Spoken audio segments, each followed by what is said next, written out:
వదిలేటువంటి శక్తి ఎవరికి ఉందంటే ఈ ఎర్రజెండాకు ఉంది. ఏనాడో మా దెబ్బతో నువ్వు నేల కోలుతావు. నరేంద్ర మోడీ అయినా బీజేపీ అయినా ఇది అనుకోవచ్చు. ఎంత శక్తి ఉందని, కృష్ణుడికి అంత శక్తి ఉంది. ఒక్కడే కృష్ణుడు. కమ్యూనిస్టులు మాకు అధికారం లేదు, కానీ జెండా ఒకటే ఎర్రజెండా. ఈ ఎర్రజెండా హిట్లర్ని కూర్చింది ఎవరై అంటే ఎర్రజెండా, ముస్సోలిని కూల్చింది ఎవరై అంటే ఎర్రజెండా, నిజాం నవాబుని కూల్చింది ఎవరయ్యా అంటే ఇక్కడ నిజాం నవాబుని కూల్చింది ఎవరయ్యా అంటే ఎర్రజెండా. రేపు నరేంద్ర మోడీని కానీ బీజేపీని కానీ ఆర్ఎస్ఎస్ని కానీ కూల్చేది ఎవరయ్యా అంటే ఎర్రజెండా మాత్రమే. ఈ కాంగ్రెస్ వాళ్ళు కాదు. ఎందుకంటే అంత రాజీ పడతారు, కాసేపు తిట్టుకుంటారు. సినిమాల్లో పైన ఫైట్ చేస్తారు చూసావా, తెర ముందు బాగా ఫైట్ చేస్తారు. ఒకడు విలన్ మా చిన్నప్పుడు చెప్తా ఉండేవాడు, రామారావు రాజనాల ఫైట్ దేకులో అని చిన్న బొమ్మలు వచ్చాయి. రామారావు రాజనాల ఫైటింగ్ లాంటివి వేళ. తెర ముందు ఫైట్, తెర వెనక నువ్వు బాగా చేసావు యాక్షన్, నువ్వు బాగా చేసావు అని చేతులు కట్టుకునేటువంటి బాపతగాళ్ళు వీళ్ళు. ఆర్ఎస్ఎస్ అయినా సరే, బీజేపీ అయినా సరే, బీఆర్ఎస్ అయినా సరే, ఆ సందర్భం వచ్చినప్పుడు అందరూ ఒకే తానులో తీసిన బట్టలు వాళ్ళు. కానీ ఎర్రజెండా దానిలో కలవదు. కారణం ఏంటంటే ఆ జెండాలన్నీ రంగుతో అతితో పుట్టిన జెండాలవి. మన జెండా రంగుతో పుట్టిన జెండా కాదు. ఇది పేదల రక్తంతో పుట్టిన జెండా మన ఎర్రజెండా. రంగుతో పుట్టిన జెండాలు రంగు కరిగిపోతాయి, రంగు వెలిసిపోతుంది. ఎర్రజెండా ఎరుపు పోదు. కారణం ఏంటంటే ప్రతి మనిషిలో ప్రవహించేది ఎర్రజెండా ఎరుపు. కొంతమంది ఎరుపును చూస్తే భయం అంటారు. మనం అంటాం ఎరుపును చూస్తే భయం ఎవరికయ్యా అంటే నీకు భయం, భూస్వామికి భయం, తాతాకు భయం, బిర్లాకు భయం, అదానికి భయం, అంబానీకి భయం. ఎరుపు చూస్తే మీకు భయం. ఎరుపు అంటే ప్రాణం మాకు, ఎరుపు అంటే పేదవాడికి ప్రాణం అని మేము చెప్తాం. మాకు పోయేదే ఉంది. పదవి రాదు, ఎమ్మెల్యేలు లేకపోవచ్చు, అధికారం లేకపోవచ్చు. ఒక్కళ్ళే ఉన్నా సరే, సినిమాలో హీరో ఉంటారు చూడు, ఒక్క హీరో ఉన్నా సరే రాజ్యం మీద తిరగబడే శక్తి ఎవరిదా అంటే కమ్యూనిస్టులమే. మా రోజు మాకు వస్తుంది. పక్కనే శ్రీలంకలో కమ్యూనిస్ట్ పార్టీ అధికారంలోకి వచ్చింది. ఆ పక్కనే ఉన్న నేపాల్లో కమ్యూనిస్ట్ పార్టీ అధికారంలోకి వచ్చింది. అదేవిధంగా దేశంలో చైనా, కొరియా, వియత్నాం, క్యూబా లాంటి అనేక దేశాల్లో, దాదాపు 3వ వంతు దేశాల్లో ఇవాళ కమ్యూనిస్ట్ పార్టీ అధికారంలో ఉంది. అందువలన మా రోజు మాకు వస్తుంది అని చెప్పి విశ్వాసంగా ఉండాలని నేను మిమ్మల్ని కోరుతా ఉన్నాను. అదేవిధంగా ఇవాళ భారతదేశంలో ఈ 100 ఏళ్ల సందర్భంగా కొన్ని మనం గుర్తు తెచ్చుకోవాలి. భూ సంస్కరణ చట్టం ఎవరి వల్ల వచ్చింది? దున్నేవాడికి భూమి కావాలనే నినాదం నుంచి భూ సంస్కరణ చట్టం వచ్చింది. అది ఎవరి వల్ల వచ్చింది? కమ్యూనిస్టుల వల్ల వచ్చింది. నాగార్జున సాగర్ ప్రాజెక్టు ఎవరి వల్ల వచ్చింది? కమ్యూనిస్టుల వల్ల వచ్చింది. అనేక కార్మిక వర్గ హక్కులు ఉన్నాయి, ఎవరి వల్ల వచ్చినాయి? కమ్యూనిస్టుల వల్లనే వచ్చినాయి. ఏఐటీసీ లాంటి మన కార్మిక సంఘాల వల్ల వచ్చినాయి. ఇంకా మీరు తీసుకోండి, ఈ దేశంలో ఏ చట్టం వచ్చినా మహిళలకి చట్టం వచ్చింది. ఎవరి వల్ల వచ్చింది అనుకుంటున్నారు మీరు? మన కమ్యూనిస్ట్ పార్టీకి సంబంధించిన మహిళా సమాఖ్య ఆధ్వర్యంలోనే చట్టం రాయబడింది, గీతా ముఖర్జీ గారి నాయకత్వంలో. మీరు ఎక్కడైనా తీసుకోండి, ఈ దేశంలో సాధించిన ప్రతి చట్టం వెనుక కమ్యూనిస్టులు చిందించిన రక్తం ఉంది. ప్రతి చట్టం సాధనలో కమ్యూనిస్టులు చేసిన త్యాగాలు ఉన్నాయి, వాళ్ళు బలి ఇచ్చినటువంటి ప్రాణాలు ఉన్నాయని చెప్పి నేను మీకు మనవి చేస్తున్నాను. అటువంటి చరిత్ర కలిగిన మన కమ్యూనిస్ట్ పార్టీ దీన్ని ఇంకా మనం ముందుకు తీసుకెళ్ళాలి. మతం పేరుతో, కులాల పేరుతో రెచ్చగొడితే మనం దానికి లోను కావద్దని మనం చేస్తున్నాం. ఒకటే చెప్పి నేను సెలవు తీసుకుంటాను.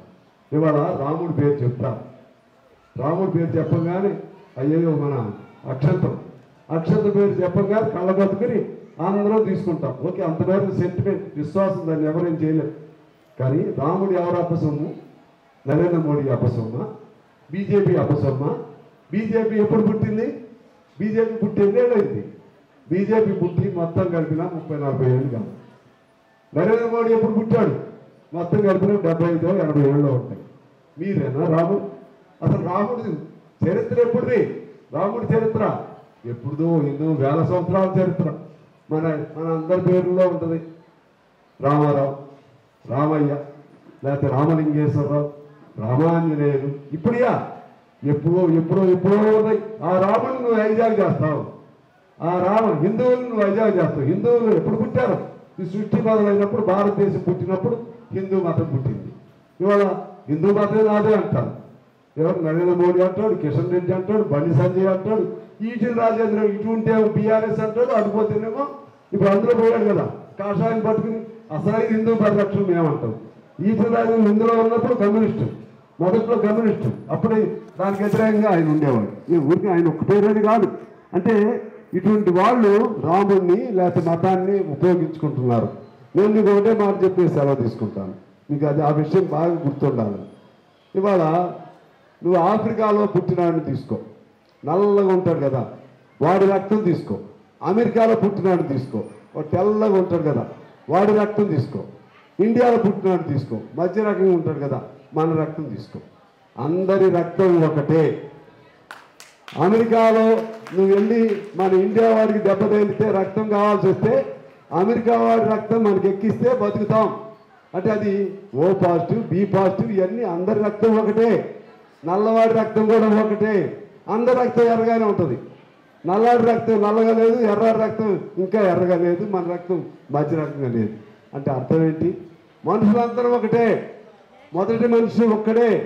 ఈ లక్షల సంవత్సరాల్లో ఒక్కొక్క ప్రాంతానికి విడిపోయి ఆ విధంగా కొంతమంది నల్లటి ప్రాంతాల్లోకి వెళ్ళి, వేడి ప్రాంతాల్లోకి వెళ్ళి నల్లగా అయ్యారు, శీతల ప్రాంతాల్లోకి వెళ్ళి ఎర్రగా అయ్యారు, మనలాంటి ప్రాంతాల్లోకి వచ్చి మధ్య రకంగా ఉన్నారు. ఇది మనం అర్థం చేసుకోవాలి. కమ్యూనిస్టులుగా నీ విశ్వాసం వేరు, దేవుణ్ణి పూజించుకో, నేనేం కాదన్ను, కానీ అంతిమంగా మాత్రం అదంతా విశ్వాసం. అంతిమంగా మనిషిని పూజించు, నీ తోటివాడిని పూజించు, నీ తోటివాడిని గుర్తించు, నీ తోటివాడిని గౌరవించు. ఇది మనం కమ్యూనిస్టులుగా నేర్చుకోవాలి. ఆ విధంగా మతం కులాల ప్రభావానికి లొంగొద్దు. కమ్యూనిస్ట్ పార్టీ చరిత్రను అర్థం చేసుకోమని కోరుతూ, ఇవాళ తక్షణ సమస్య వచ్చింది. ఈ తక్షణ సమస్య నిన్న లగచర్ల వచ్చింది. లగచర్లలో కమ్యూనిస్టులు మన అన్ని పార్టీలు వెళ్ళాయి. ముఖ్యమంత్రి గారి దగ్గర తీసుకెళ్ళాం. నేను కూడా ఉన్నాను, దానిలో ప్రధాన పాత్ర వహించాను. ఇవాళ ముఖ్యమంత్రి గారు కూడా చివరికి దిగొచ్చి ఫార్మా కంపెనీలు పెట్టట్లేదు అనే పరిస్థితి తీసుకొచ్చామంటే అది ఎర్ర జెండాల పోరాటం. అదేవిధంగా అబ్దుల్లాపూర్ మెట్టు భూములు ఉన్నాయి. అసెంబ్లీలోనే ముఖ్యమంత్రి గారు చెప్పారు, మా సాంబశివరావు అన్న ఎప్పుడు పేదాడు భూముల గురించి అడుగుతాడు, అదేవిధంగా భూదాన భూముల గురించి కూడా అడుగుతున్నాడు. దానిలో చట్టవిరుద్ధం లేకపోతే ఖచ్చితంగా వాళ్ళకి నేను పట్టాలు ఇస్తాను, వాళ్ళకి న్యాయం చేస్తానని చెప్పి రేవంత్ రెడ్డి గారు చెప్పారు. ఇలా ఎక్కడ సమస్య ఉంటే ఇప్పుడు కూడా మనం అక్కడ కమ్యూనిస్ట్ పార్టీగానే ఉంటున్నాం. మరి మనకి ఏ అధికారం ఉంది? ఇవాళ రాష్ట్రంలో ప్రతి పేదవాడు ఇవాళ మన దగ్గరికి వస్తున్నాడు. ఉన్నది మనం ఒక్కళ్ళవే.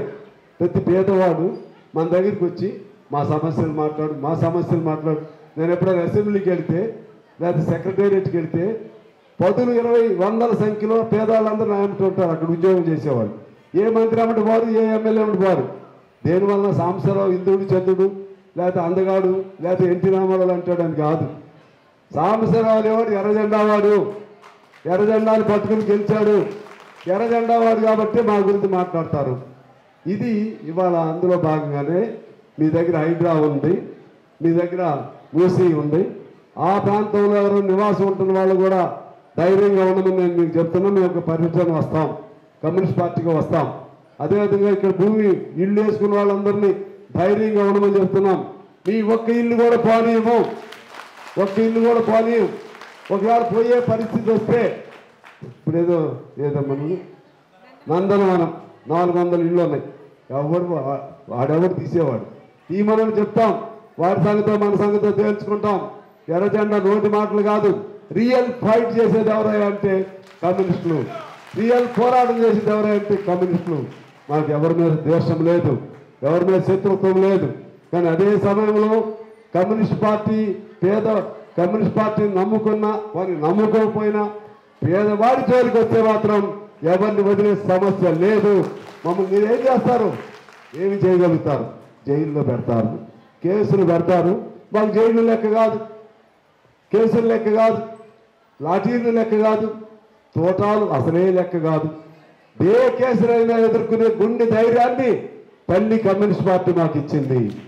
నా తల్లి బిడ్డలుగా, మీ పెద్దలుగా, మీ అన్నలుగా, మీ తండ్రులుగా, మీకున్నటువంటి కుటుంబ పెద్దలుగా మేము మిమ్మల్ని గుండెల్లో పెట్టుకుని కాపాడుకుంటామని చెప్పి నేను సవినయంగా మనవి చేస్తూ, ఈ ఎల్బీ నగర్కి సంబంధించి ఇవాళ రేపు ఎన్నికలు వచ్చినప్పుడు ఎట్లుంటుందో మనకు తెలియదు. నేనే చెప్పాను, ఎల్బీ నగర్ కూడా పోటీలో సిద్ధం చేయండి అని చెప్పాను. ఇవాళ పోటీకి సిద్ధపడుతూ ఇవాళ మంచి కార్యక్రమం పెట్టారు. రేపు ఎలక్షన్ లేదని వచ్చినప్పుడు అవసరమైతే పోటీ చేయాల్సిన పరిస్థితి వస్తే కమ్యూనిస్ట్ అనుకునేవాడు ఎవరైనా, పేదవాడు ఎవరైనా సరే ఎర్ర జెండాకు ఓట్లు వేయాలి. ఒక్కరోజు డబ్బుల కోసం అమ్ముడు పోకూడదు. జీవితకాలం మనల్ని మనం అమ్ముకున్నట్లే.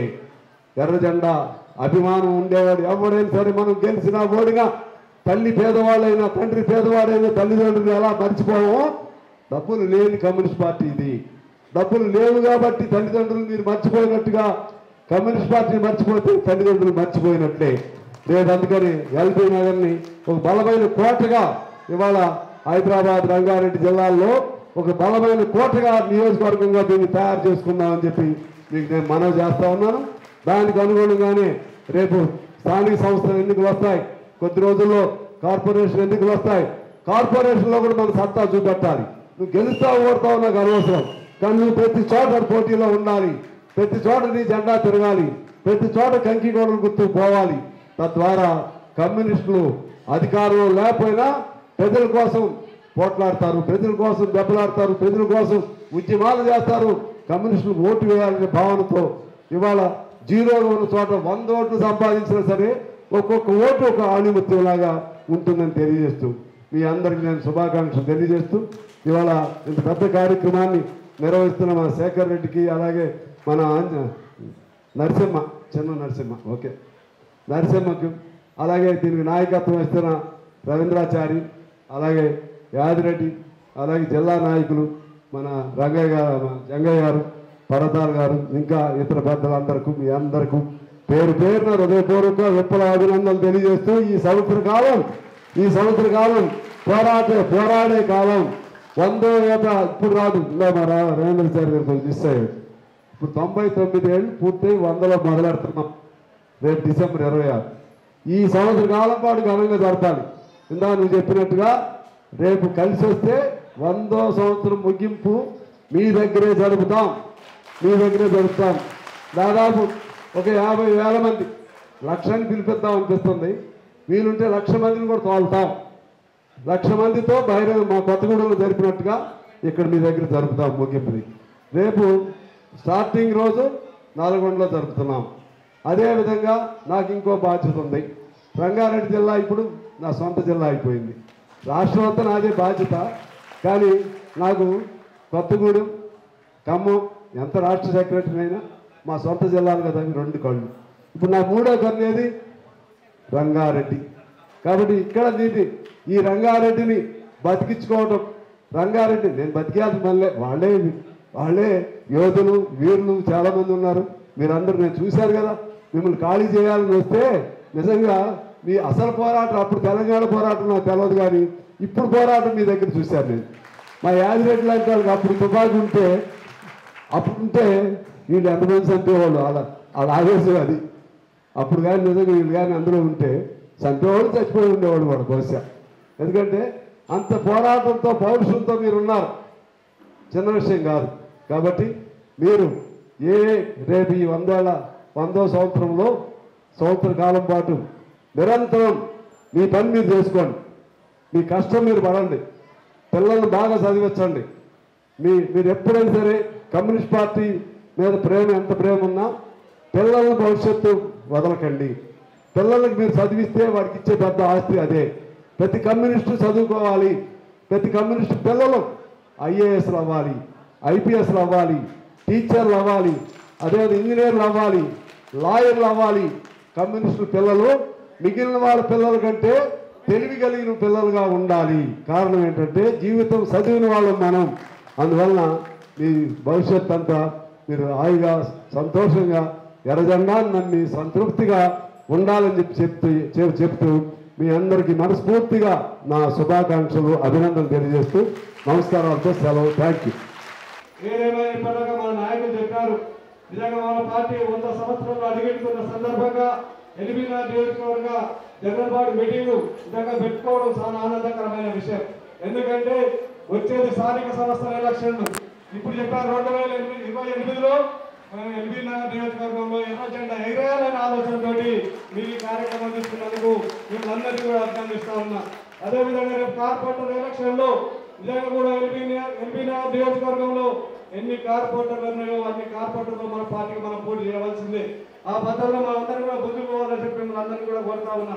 అదే కాకుండా మనం చేస్తున్నటువంటి ఈ రోజు చేస్తున్న భూ పోరాటం నిజంగా కూడా ఏదైతే రేవంత్ రెడ్డి గారు చెప్తా ఉన్నారో మిమ్మల్ందరికీ కూడా పేర్లు లేని పేదలందరికీ కూడా ఇందిరా మిల్లు కట్టిస్తానని చెప్తా ఉన్నాం. రేవంత్ రెడ్డి గారిని మేము ఒకటే కోరుతా ఉన్నాం, అయ్యా ప్రభుత్వ భూమి మేము గుడిసె చేసుకున్నాం 2 సంవత్సరాలు అవుతా ఉంది, మా పేదవాళ్ళందరికీ ఇందిరా మిల్లు అక్కడ కట్టేయమని చెప్పేసి ఈ ప్రభుత్వానికి డిమాండ్ చేస్తా ఉన్నాం. అదే కాకుండా ఏదైతే మహిళలకు ఇచ్చినటువంటి నువ్వు ఆ రోజు గృహలక్ష్యం అని చెప్పి 2500 రూపాయలు ఇస్తున్నావు, అది కూడా అమలు చేయాలి. మా మహిళలకు ఖచ్చితంగా పేద మహిళలకు 2500 రూపాయలు ఇవ్వాలని చెప్పి ప్రభుత్వాన్ని డిమాండ్ చేస్తా ఉన్నాం. అదే కాకుండా ఇలా రైతులకు ఇచ్చినటువంటి ఏదైతే 2 లక్షల రుణమాఫీ అందరికీ జరగలేదు ఆ రుణమాఫీ. అదేవిధంగా ఏదైతే రైతు భరోసా ఆ రైతు భరోసా డబ్బులు కూడా ఇవ్వాలా తెలంగాణలో ఎవరికి కూడా వెళ్ళలేదు. కాబట్టి రేవంత్ రెడ్డి గారి దృష్టి ఇక్కడ పెట్టాలి. అదే కాకుండా ముఖ్యమైన ఒక విషయం ఏదైతే ఇక్కడ ఉన్నటువంటి తెలంగాణలో పేద ప్రజలకు 10 సంవత్సరాల నుంచి రేషన్ కార్డు ఇవ్వలేదు. కాబట్టి 10 పేదవారికి రేషన్ కార్డు ఇవ్వాలని చెప్పి ప్రభుత్వం డిమాండ్ చేస్తాను. అదే కాకుండా పింఛన్లు ఇవ్వలేదు కేసీఆర్ ప్రభుత్వం 10 సంవత్సరాల్లో కొత్త వారికి ఎవరికి కూడా పింఛన్లు ఇవ్వలేదు. ఆ పింఛన్లు కూడా ఇవ్వాలని చెప్పి రేవంత్ రెడ్డి గారి ప్రభుత్వం డిమాండ్ చేస్తా ఉన్నాం. ఇదే కాకుండా ఈ 100 సంవత్సరాల చరిత్ర కలిగిన కమ్యూనిస్ట్ పార్టీలో మనం అందరం కూడా ఉండడం ఈ జెండా మోయడం మన అందరం కూడా అదృష్టంగా భావించాలని చెప్పి విజ్ఞప్తి చేస్తా ఉన్నాం. అందరూ కూడా ఏదేమైనా చెప్తా ఉన్న పదంగా మా నాయకులు చెప్పినారు, వస్తుంటే పార్టీలు పోతుంటాయి, కానీ కమ్యూనిస్ట్ పార్టీ 100 సంవత్సరాలు బతికిందంటే ఈ జెండాకు ఉన్నటువంటి పవర్, ఆ పవర్ మనం నిజంగా కూడా జెండా మన విధానం ఉంటే మనం కూడా ఆ పద్ధతిలో ముందుకెళ్తా ఉన్నాం. నిజంగా ఏ పార్టీలో పోరాట యోధులు అంటే పోరాట చరిత్ర ఉందా ఏ పార్టీకైనా అంటే అది భారత కమ్యూనిస్ట్ పార్టీ తప్ప వేరే పార్టీల చరిత్ర లేదు. ఇలా హైదరాబాద్ నగరాన్ని తీసుకున్నా 100 కాలనీలు నిర్మించినటువంటి చరిత్ర మన సిపిఐ పార్టీ తప్ప వేరే పార్టీ లేదని మనం అందరం కూడా అర్థం చేసుకోవాలి. ఇలా రావి నారాయణ రెడ్డి కాలనీ ఇలా కూడా ఫేస్ 1 ఫేస్ 2 2 కాలనీలు నిర్మించినటువంటి చరిత్ర కమ్యూనిస్ట్ పార్టీ ఆధ్వర్యంలో జరిగింది. ఇలా 3వ భూ పోరాటానికి పోతా ఉన్నాం. ఇప్పటిదాకా రవీంద్రాచారాన్ని చెప్పినట్టుగా 50,000 గుడిసెలు వేసే స్థలం మన అబ్దుల్లాపూర్ మెట్టు మనలో ఉన్నది, గోదావరి భూమి ఉన్నాయి, గౌరవీలో ఉంది. కాబట్టి మనం అందరం కూడా ఇక్కడ విజయం సాధించిన తర్వాత ప్రతి పేదవానికి అండగా సిపిఐ పార్టీ ఉండాలి. ఇల్లు లేని ప్రజలందరూ కూడా ఇల్లు ఇప్పించే బాధ్యతగా మన పార్టీ నాయకత్వం చూసుకోవాలని కోరుకుంటూ ఈ అవకాశం ఇచ్చిన మీ అందరూ కూడా ధన్యవాదాలు తెలియజేస్తూ సెలవు తీసుకుంటాను. మన రథసారథి ముఖ్య అతిథి పూనంనేని సాంబశివరావు గారు చాలా విషయాలు మాట్లాడిన తర్వాత మాట్లాడడం బాగుండదు. కాబట్టి మిత్రులారా, కమ్యూనిస్టు పార్టీకి దేశంలో భవిష్యత్తు ఉందా అని చెప్పి చాలా మంది అక్కడక్కడ అంటున్నారు. ఈరోజు విప్లవ పోరాటాలు లేకపోతే, ప్రజా పోరాటాలు లేకపోతే ఈ ప్రజాస్వామిక దేశానికి లేదా ప్రజలకు ఎర్రజెండా లేకపోతే భవిష్యత్తు ఉందా అని చెప్పి ఈరోజు కమ్యూనిస్టు పార్టీకి మేము అడుగుతున్నాం. ఈరోజు కమ్యూనిస్టు పార్టీ లేకపోతే, విప్లవ సంస్థలే లేకపోతే అరాచకవాదులు, కార్పొరేట్ దోపిడీదారులు ఇప్పటికే దేశం మీద ఎగబడి ఈరోజు దోచుకుంటున్న పరిస్థితులు చూస్తున్న ఈ నేపథ్యంలో ఈరోజు కమ్యూనిస్టులు దోపిడీకి వ్యతిరేకంగా, అట్లాగే పారిశ్రామిక విధానానికి వ్యతిరేకంగా, భూస్వాములకు వ్యతిరేకంగా, పేదలను హింసకు గురి చేసే దౌర్జన్యకారులకు వ్యతిరేకంగా, దొరలకు వ్యతిరేకంగా పోరాడుతున్న కమ్యూనిస్టు పార్టీ ఈరోజు ఈ దేశానికి భవిష్యత్తు అని చెప్పి మేము చెప్పడం జరుగుతుంది. కమ్యూనిస్టులకు భవిష్యత్తు ఉందని చెప్పే వాళ్ళకు ఈరోజు బాబు జగ్జీవనరావు జరిగే హాలులో ఈరోజు ఇక్కడ వచ్చిన వాళ్ళు ఎవరికి కూడా మేము కిరాయిలు ఇవ్వలేదు, డబ్బులు ఖర్చులు పెట్టలేదు, ఎవరికి రూపాయి ఖర్చు పెట్టకుండా ఈ ఎర్ర జెండా మీద ఉన్న అభిమానంతో నమ్మిన సిద్ధాంతం కోసం కడుపులో ఆకలేసిన ఈరోజు ఇట్లే కూర్చొని ఈ ఎర్ర జెండాను నమ్ముకొని గత 50-60 సంవత్సరాలుగా వీళ్ళకు పదవులు లేకపోయినా, వీళ్ళకు పథకాలు అంటే దరి చేరకపోయినా నమ్మిన ఆశయం కోసం ఎత్తిన జెండాను వదలకుండా ఈరోజు పోరాటంలో ముందున్న మా కార్యకర్తల కన్నా మించిన జెండాలు కానీ లేదంటే సిద్ధాంతం కానీ ఈ దేశంలో ఏమైనా ఉందా అని మేము అడుగుతున్నాం. ఇంత గొప్ప సిద్ధాంతం, ఇంత గొప్ప పార్టీ ఈరోజు భారతదేశంలో నిలబడి ప్రజల తరఫున మాట్లాడుతున్నందుకు, కొట్లాడుతున్నందుకు ఇది ప్రజలు గర్వంగా భావిస్తున్నారు. కాబట్టి ప్రజా పోరాటాలు వర్ధిల్లాలన్నా ఈరోజు ఈ దేశంలో ఆర్థిక అసమానతలు పోయి, ఈ దేశంలో చదువుకున్న వాళ్ళకు ఉద్యోగం కావాలన్నా, పేదరికం పోవాలన్నా, నిరుద్యోగం మొత్తం కంప్లీట్ గా పోవాలన్నా, లేదంటే సమాజంలో సగభాగంగా ఉన్న మహిళలకు రక్షణ కావాలన్నా, పేదవాడు తలెత్తుకొని ఈ దేశంలో సమానంగా అందరితో జీవించాలన్నా అది విప్లవ పార్టీలకే సాధ్యం, ఆ సోషలిజానికే సాధ్యం. కాబట్టి ఈ పెట్టుబడిదారు సమాజంలో పేదలకు న్యాయం జరగదు, పెట్టుబడిదారు సమాజంలో దోపిడీ మరింత పెరుగుతుంది, పేదల మధ్యలో ధనవంతుల మధ్యలో అంతరాలు పెరుగుతాయి. ఈ అంతరాలు లేని సమాజాన్ని కలలు కంటున్న ఆ స్వప్నాన్ని సాకారం చేయడం కోసం ఈ దేశంలో కమ్యూనిస్ట్ పార్టీ పోరాడుతున్నది. మరింత ముందుకెళ్తా తప్పితే ఒడిదుడుకుల న్యూస్ కమ్యూనిస్ట్ పార్టీలో మాకు సీట్లు లేవని, పార్లమెంట్ లో సీట్లు లేవని, లేదంటే తగినన్ని సీట్లు అసెంబ్లీలో లేవని మడమ తెప్పే పార్టీ కాదు, రాజుపడే పార్టీ కాదు.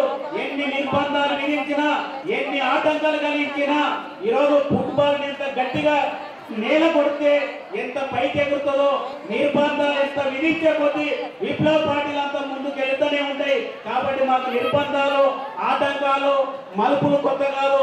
విప్లవ పార్టీ ఈరోజు సిద్ధాంతం మీద నమ్మిన దాని మీద నిలబడి పోరాటం చేస్తున్నది. కాబట్టి మిత్రులారా, ఎన్ని అననుకూలమైన పరిస్థితులు, ఎన్ని ప్రతికూల పరిస్థితులు కమ్యూనిస్టులకు ఎదురైనా అంతే ముందుకు వెళ్తారు తప్ప ఈరోజు ఈ ప్రజాస్వామ్య దేశంలో కమ్యూనిస్టులకు ఇక పని అయిపోయింది అనుకునే వాళ్ళకు భవిష్యత్తులో మేము నిర్వహించే పోరాటాలు 100 సంవత్సరాల ఈ పార్టీకి 100 సంవత్సరాల చరిత్ర కలిగిన పార్టీ భూమి మీద అడుగుతున్నాం. 100 సంవత్సరాల కాలంలో ఏనాడు అధికారంలో లేకపోయినా ఈ జెండాను పుదాన్ని వేసుకొని మోస్తున్నాం. మిగతా పార్టీలు 10 ఏళ్ళు రాజకీయాల్లో అధికారంలో లేకపోతే కనుమరుగయ్యే పార్టీలు ఎక్కడ? 100 సంవత్సరాల నుంచి ఎర్ర జెండాను మోస్తున్న ఈ సిపిఐ పార్టీ ఎక్కడ? కాబట్టి సిపిఐ పార్టీ సిద్ధాంతాలు ఈరోజు ఈ సమాజానికి, దేశానికి అవసరం. కాబట్టి అలాంటి సిద్ధాంతాలను మనం మొక్కల్లాగా అక్కడక్కడ విత్తనాలు వేసి దీనికి నీరు పోసి ఈ వృక్షంలాగా తయారు చేయాల్సిన బాధ్యత మన అందరి పైన ఉందని చెప్పి భవిష్యత్తు పోరాటాలకు మీరందరూ కూడా కంకణబద్దులు కావాలని, ఎర్ర జెండా వర్ధిల్లాలి, సిపిఐ పార్టీ జిందాబాద్ అని తెలియజేస్తూ ముగిస్తున్నాను మిత్రులారా. ఈరోజు ఈ సమావేశంలో అధిక సంఖ్యలో మహిళలు ఉన్నారు. మహిళలు ఎందుకు ఉన్నారంటే ఈరోజు ఇంటి సమస్య ఎక్కువ మహిళలకే ఉంది కాబట్టి ఇక్కడ మహిళలు ఉన్నారు. ఎక్కడ ఏ పోరాటంలో చూసుకున్నా మహిళలు ఉంటారు. ఎందుకని చెప్పేసి అంటే మగవాడు సంపాదించినా కూడా ఇంట్లో పిల్లలను, ఇంట్లో ఆర్థిక పరిస్థితులను మంచి చెడు చూసుకోవడానికి మహిళలకు బాధ్యత ఎక్కువ ఉంటుంది. కాబట్టి ఈరోజు ఇంటి సమస్య మహిళలకు ఉంది. ఈరోజు మనం కూనంనేని సాంబశివరావు గారు మాట్లాడేటప్పుడు చెప్పారు, మనం ఏదైతే గూడులో ఉన్నామో, ఏదైతే ఇండ్లలో ఉన్నామో, ఎవ్వరు వచ్చినా కూడా మా కమ్యూనిస్టు అండదండలు ఉన్నాయి, మేము అక్కడి నుంచి జరగము, ఉంటే ఆ స్థలంలో ఉంటాము, లేకుంటే జైల్లో ఉంటామని చెప్పేసి అన్నారు. ఈరోజు ఎర్ర జెండా మిగతా పార్టీల లాగా ఏ కలర్ ప్రింట్ చేసుకుందాము, ఏ సింబల్ పెడదాం అనేది కాదు. మన ఎర్ర జెండా అమెరికాలోని చికాగో నగరంలో 10 గంటల పోరాటంలో ఒక కార్మికుడు అక్కడ ఫైట్ చేస్తుంటే అనేక మంది చనిపోయి రక్తం ఏరులై పారుతుంటే ఒక కూలివాడు తన షర్టు తీసి ఆ రక్తంలో చుట్టి ఒక కర్ర గట్టి ఎత్తిన జెండా ఎర్ర జెండా. ఈరోజు మనం ఆ జెండా కింద పనిచేస్తున్నామంటే గర్వంగా ఫీల్ కావాలి. ఇంకోటి, స్వాతంత్రం వచ్చిందా మహిళలకు అని చెప్పేసి అంటే, స్వాతంత్రం వచ్చి ఇన్ని సంవత్సరాలు అయినా ఈరోజు ఘన చరిత్ర కేంద్రంలో ఉన్న నరేంద్ర మోడీ గారు మణిపూర్లో నగ్నంగా నడిపించిన మహిళల చరిత్ర మనం చూసాము. ఈరోజు చదువుకున్నా చదువుకోకపోయినా, చిన్నపిల్లలైనా పెద్దవాళ్ళైనా ఈ మద్యం మత్తులో ఉండి ఎలాంటి అరాచకాలకు గురవుతున్నామో, చిన్న పిల్లల దగ్గర నుంచి పెద్దవాళ్ళ దాకా హత్యలకు, అత్యాచారాలకు గురి అవుతున్న సందర్భాలు ఉన్నాయి. కామెంట్స్ ఇంకో విషయం, మనం కోల్కతాలో డాక్టర్ని చూసుకున్నాం, సింగరేణి కాలనీలో చైత్ర 6 సంవత్సరాల అమ్మాయిని చూసుకోండి. ఈరోజు ఇవన్నీ తగ్గాలని చెప్పేసి అంటే మద్దుకు బానిసలు అవుతున్నారు, చిన్న పిల్లలు అత్యాలకు గురి అవుతున్నారు. వీటన్నిటికీ మనం పోరాటం చేయడానికి ముందుండాలి. ఈరోజు ఏరులై పారుతున్న మద్యం మత్తు, ఎక్కడ చూసుకున్నా తాగడానికి మంచినీళ్ళు దొరకవు, హాస్పిటల్ పోవాలంటే గవర్నమెంట్ హాస్పిటల్స్ కనబడవు, కానీ ఎక్కడ చూసినా వైన్స్లో ఓయో రూమ్లు విచ్చలవిడాగా కనబడతాయి. ఏ రోజైతే మనం వీటన్నిటిపైన పోరాటం చేస్తామో ఆ రోజే మనం ఈ ఎర్ర జెండాకు న్యాయం చేసిన వాళ్ళం అవుతాము. అనేక మంది మనకు త్యాగాలు చేసి ఈ జెండా నీడలో మనం అందరం ఉన్నాం కాబట్టి వీటన్నిటిపైన మనం పోరాటం చేయాలి. కాబట్టి ఇంకో విషయం, సాకల ఐలమ్మ గారి విగ్రహాలు అక్కడక్కడ కట్టారు. సాకల ఐలమ్మ, కమ్యూనిస్ట్ ఐలమ్మ విగ్రహాలు ఎందుకు కట్టారు? ఆమె ఎంపీ ఎమ్మెల్యే కాదు, తన భూమి కోసం ఇతరుల భూమి దొరలు లాక్కుంటుంటే దొరల సంగతి చెప్తా అని చెప్పేసి అని గోసి కట్టుకొని కర్ర చేతిలో పట్టుకొని దొరల సంగతి చెప్పిన సాకలైలమ్మ విగ్రహాలు ఏ విధంగా కట్టారో అదే విధంగా భవిష్యత్తులో మనం ఆ విధంగా పోరాటం చేసి మన ఇళ్లను మన సమస్యలను ఈరోజు ఈ జనరల్ బాడీ సమావేశం కంటే ముందు మేము ఒక సమావేశంలో చెప్పుకోవడం జరిగింది. ఎల్బినా నియోజకవర్గంలో ఇండ్ల సమస్యలు, పెన్షన్ సమస్యలు, నందనవనం సమస్య, ఇండ్ల సమస్య వీటన్నిటిపైన కంకణం కట్టుకొని కమ్యూనిస్ట్ పార్టీ మీకు అండదండలు ఇస్తుంది.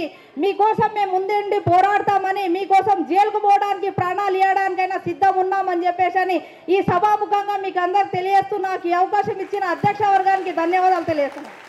ఒక వారం రోజుల నుండి మేము చాలా కృషి చేయడం జరిగింది మా టీము. ఎందుకంటే ఈ యొక్క నియోజకవర్గం సరూర్ నగర్ మండల్ అదేవిధంగా ఎల్బినా హైట్ నగర్ మండలం రెండు కలిసి ఉంటాయి. కాబట్టి ఇందులో సరూర్ నగర్ మండల్ కార్యదర్శిగా ఉన్న నేను, నాతో పాటు ఉన్నటువంటి సహాయ కార్యదర్శులు కందుల సుధాకర్, బోయపల్లి రాములు గౌడ్, అదేవిధంగా అక్కడ హైట్ నగర్ మండల సహాయ కార్యదర్శులు ఉన్నటువంటి వారు, అదేవిధంగా ఏఐటీసీ నాయకులు అక్కడ ఉన్నటువంటి షకూర్ నాయక్ కావచ్చు, మేమంతా కూడా ఒక టీం వర్క్ చేసి ఈరోజు ఈ యొక్క కార్యక్రమాన్ని మేము నిర్వహించడం జరిగింది. ఈ కార్యక్రమానికి అనేక ఆటుపోట్లు ఎదురైనా కూడా పర్మిషన్లు తీసుకొని కూడా, పోలీసు పర్మిషన్ తీసుకొని కూడా ఈరోజు ఈ యొక్క జనరల్ బాడీ సమావేశం ఘనంగా నిర్మించాలని ఒక ఉద్దేశంతో మనం పెట్టడం జరిగింది. ఈ మన పెద్దలు చెప్పినట్టు ఇవన్నీ మనం సాధించాలంటే మనం స్థానిక సమస్యలపైన ప్రత్యేక దృష్టి పెట్టి మనం శాఖ కార్యదర్శుల నుండి అక్కడ బస్సులో జరుగుతున్నటువంటి చిన్న చిన్న సమస్యలతోనే మన పేదవారు కావచ్చు, మధ్యతరగతి వారు కావచ్చు, కాలనీలో ఉన్నటువంటి వాళ్ళు కావచ్చు, వారందరికీ కూడా ఎర్రజెండని అండగా ఉండే విధంగా మనం కార్యక్రమాలు చేపట్టి రాబోయే కాలంలో ఈ ఎల్బీ నగర్ నియోజకవర్గంలో ఉన్నటువంటి కార్పొరేటర్లు ఎన్నైతే ఉన్నాయో అన్నింటితో సహా ఎల్బీ నగర్ నియోజకవర్గం అదేవిధంగా చేరులో కూడా అనుకున్నాం. కాబట్టి ఈ రెండు నియోజకవర్గాలలో భారత కమ్యూనిస్టు పార్టీ పోటీ చేస్తుంది. అందుకు మీరందరూ కూడా ఇక్కడ వచ్చిన మీరందరూ కూడా మన ఇంటి దగ్గరికి వెళ్ళినప్పుడు మన చుట్టాలకు, మన ఇంటి పక్క వాళ్ళకు అందరి కలుపుకొని రాబోయే ఎలక్షన్ వరకు కూడా మీరు స్థానిక సమస్యలపైన దృష్టి పెట్టి ఎప్పటికప్పుడు మండల కార్యదర్శులకు, జిల్లా కార్యదర్శులు అన్నగారు మనకు సమయం ఇస్తే మన కలెక్టర్ దగ్గర కావచ్చు ఏడికైనా మన అన్నలు సహకరిస్తారు. కాబట్టి మీరందరూ ఆ విధంగా కార్యక్రమాలు చేసుకుంటూ ముందుకు పోయాలని తెలియజేసుకుంటూ నా యొక్క ఈ అవకాశం ఇచ్చిన మీ అందరికీ పేరు పేరు ధన్యవాదాలు తెలియజేస్తూనే తీసుకుంటాం. కామ్రేడ్ బాలరాజు గారికి ప్రత్యేకమైన ధన్యవాదాలు. ఇప్పుడు ఓట్ ఆఫ్ థ్యాంక్స్ చెప్పవలసిందిగా ఐట్నర్ మండల కార్యదర్శి శ్రీదేవి గారిని కోర్చు. ఈ ఓట్ ఆఫ్ థ్యాంక్స్ తర్వాత పలమేశ్వరి గారు పాట పాడతారు, తర్వాత భోజనాలు ఉంటాయి. అందరూ క్రమశిక్షణలో భోజనం తీసుకోవాల్సిందిగా కోరుతున్నాం.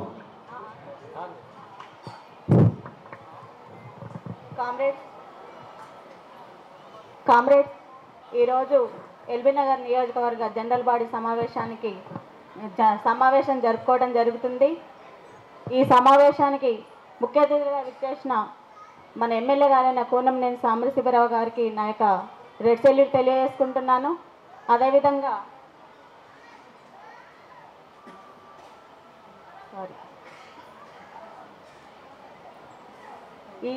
ఈ మహాసభకి అధ్యక్షత వహిస్తున్న మన సామిడి శేఖర్ రెడ్డి గారికి రెడ్ సెల్యూట్ తెలియజేసుకుంటూ మన జిల్లా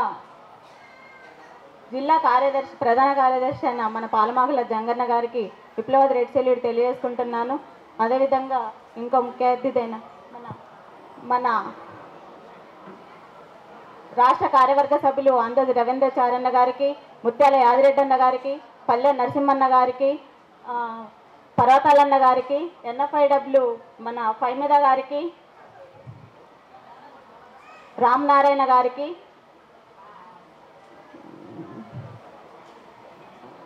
వంశీవర్ధన్ గారికి, ఇక్కడ వేదిక మీద ఉన్న పెద్దలందరికీ, కామ్రేడ్స్ అందరికీ కూడా నా యొక్క విప్లవ రెడ్ సెల్యూట్ తెలియజేసుకుంటున్నాను. అదేవిధంగా మన మీడియా మిత్రులకి, పోలీసు వారికి, మనకు సహకరించిన పోలీసు వారికి, ప్రజా సంఘాల నాయకులకి, ఇక్కడికి విచ్చేసిన మీ అందరికీ కూడా విప్లవాది రెడ్ సెల్యూట్ తెలియజేసుకుంటూ ఈ కార్యక్రమం ఇంతటితోటి ముగిసింది. కామ్రేడ్స్. జిందాబాద్ సిపిఐ, వర్ధిల్లాలి భారత కమ్యూనిస్ట్ పార్టీ, ఎర్ర జెండా.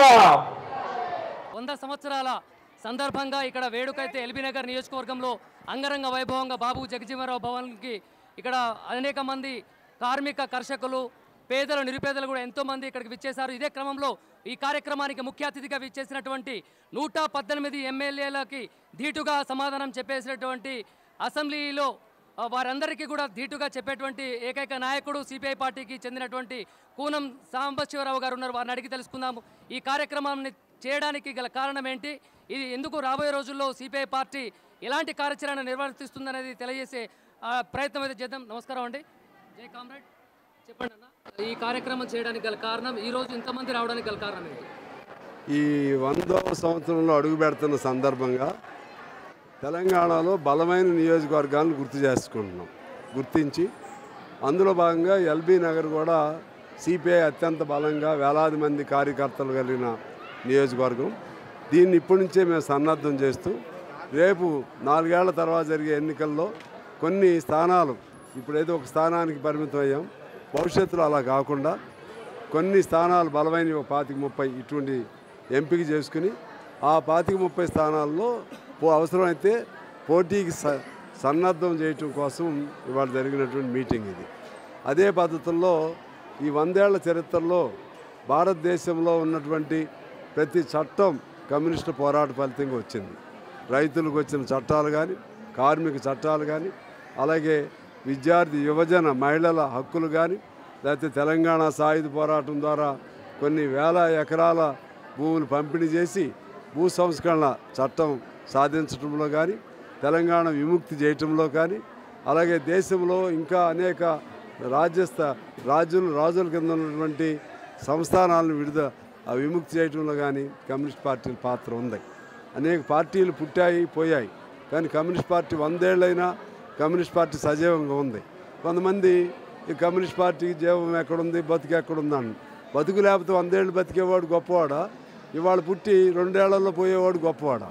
అందుకని కమ్యూనిస్ట్ పార్టీ అనేవాళ్ళు ఎవరంటే నిన్న ఒక పార్టీ వాళ్ళ పార్టీ మారేవాళ్ళు ఇవాళ ఏది బాగుంటే అందులోకి వెళ్తారు, వెళ్ళి కమ్యూనిస్ట్ పార్టీకి భవిష్యత్తు లేదు అనే బాట చెప్తూ ఉంటారు. ఇటువంటి వాళ్ళు చెప్పి వాళ్ళు పోయారు తప్పితే మా పార్టీ ఇది ఒక 100 ఏళ్ల ఈ కాలంలో ఒక జగన్నాథ రథంలాగా నడుస్తూనే ఉంది. పేదల భవిష్యత్తు కోసం ఈ పార్టీ ఉంది. ఈ సంవత్సరం కాలం పాటు పార్టీ ఘన చరిత్రను ప్రజలకు తెలియజేస్తూ తద్వారా కమ్యూనిస్ట్ పార్టీల అవసరాన్ని ప్రజలు గుర్తించే విధంగా మరింతగా గత ఓట్లలో ఎరగబడి ఉన్నాం.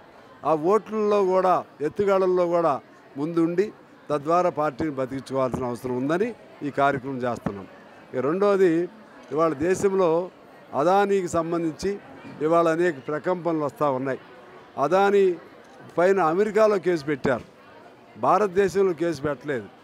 భారతదేశంలో లంచాలు ఇచ్చాడు ఆయన, అది అమెరికాలో జరిగే వాళ్ళు కొనే సోలార్ కూడా ఎఫెక్ట్ పడిద్దని, ఆ నష్టం ఇక్కడ వాళ్ళు ఇచ్చిన లంచాలతో అక్కడ నష్టం జరిగిద్దని అమెరికాలో కేసు పెట్టారు. అందువలన మన నరేంద్ర మోడీ గారు చెప్పే అన్నీ కూడా ఆ నీతి మాటలన్నీ కూడా అవన్నీ బూతు మాటల్లాగా, ఆయన పలికే ప్రతి పదం కూడా దెయ్యాలు వేదాలు వెల్లించినట్లు అవుతుంది. నరేంద్ర మోడీ కూడా ఇంతకుముందు అనేక ఆరోపణలు ఎదుర్కొన్నాడు.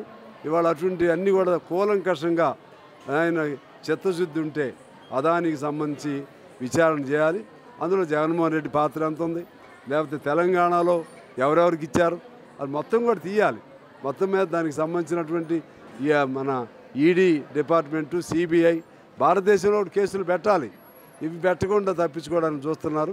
అది కూడా మేము డిమాండ్ చేస్తూ ఉన్నాం. మీరు అనుభవం కలిగిన నాయకులుగా మీరు ఒక మాట చెప్పండి, పేదల పక్షాన నిలబడేటువంటి ఎర్రజెండా ఎందుకు 100 సంవత్సరాల చరిత్ర కలిగినా కూడా ఇంతవరకు అధికారంలోకి రాలేకపోయిందంటే మీ అనుభవంలో మీ మాటకు ఏమంటారు? అధికారంలోకి వచ్చిన పార్టీలు అధికారం కోల్పోయినాక ఉన్నాయని నేను అడుగుతున్నా. అధికారంలోకి వచ్చిన పార్టీలు జనతాదళ్, స్వతంత్ర పార్టీ, లేకపోతే కొన్ని చోట్ల కాంగ్రెస్ పార్టీ, కొన్ని చోట్ల ఇప్పుడు బీఆర్ఎస్ ఉందా, ఇప్పుడు అయిపోవచ్చింది, టీడీపీ, ఇటువంటివన్నీ. అంటే ఒక ప్రజల్లో ఎలా వచ్చిందంటే కమ్యూనిస్ట్ పార్టీగా మంచి పార్టీయే, కానీ డబ్బులు లేవు, డబ్బులు లేని పార్టీ అనే దాంతో డబ్బులు పంపిణీ, దానివల్ల అది ఒక లోపం ఉంది. కానీ పార్టీని ఎవరు మర్చిపోవట్లేదు. ఇవాళ కొన్ని కోట్ల మంది కమ్యూనిస్ట్ పార్టీలో ఉన్నారు, కోట్ల మంది అని చెప్తున్నాను. మీరు తీసుకుంటే మన సింగరేణి, ఆర్టీసీ, అమాలీలు, లేకపోతే అంగన్వాడీ, ఇటువంటి కార్మికులందరూ కమ్యూనిస్ట్ పార్టీలో ఉన్నారు ఇప్పుడు కూడా. అందువలన ఎన్నికల రంగంలో వెనకబడ్డాం. దానికి రీజన్ ఏంటంటే డబ్బు ఒకటి, రెండోది కమ్యూనిస్ట్ పార్టీలు చీలికలు, మూడోది మాకు వచ్చిన ఓట్లు గెలుపుకి దోహదకారు అవ్వట్లేదు. అందువల్ల దామాషా ప్రాతినిధ్యం అడుగుతున్నాం మేము. దామాషా ప్రాతినిధ్యం అంటే నీకు ఎన్ని ఓట్లు వస్తే, సపోజ్ 100 ఓట్లో నీకు 10 ఓట్లు వస్తే ఒక సీట్ వస్తుంది, 20 ఓట్లు వచ్చిన వాళ్ళకి 2 వస్తాయి. ఆ విధంగా తీసుకొస్తే అప్పుడు కమ్యూనిస్ట్ పార్టీ బతికిద్ది.